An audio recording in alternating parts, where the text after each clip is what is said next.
never to be born in Australia. Unfortunately, her mum was a bit surprised. She's a first-time mum, and this was her first birth, so she wasn't quite sure what to make of her, of the baby.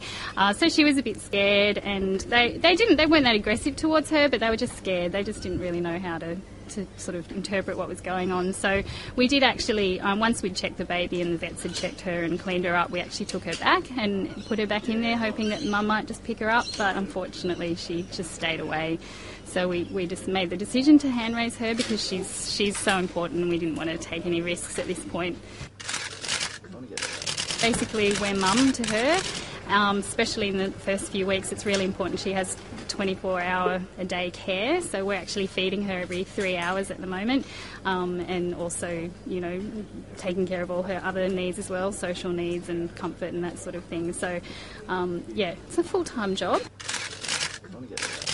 In Vietnam, they would live in a social group with usually one male and a couple of adult females, or maybe even 3 or 4 adult females. And then those adult females, it's a harem society, so they breed with the male. And then the youngsters will grow up in that family and then disperse and join other groups. So yeah, so in the wild right now, she would be quite a novelty in her group because they're actually born bright orange. You would have seen that she's got that bright orange little head, and by the time she's an adult, she's all black.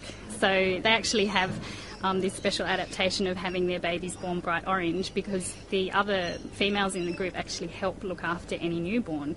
So if they're bright orange, they attract a lot of attention to themselves, and so all the other mothers will fuss over her as well. So it's quite normal for her to be have 2 mums to help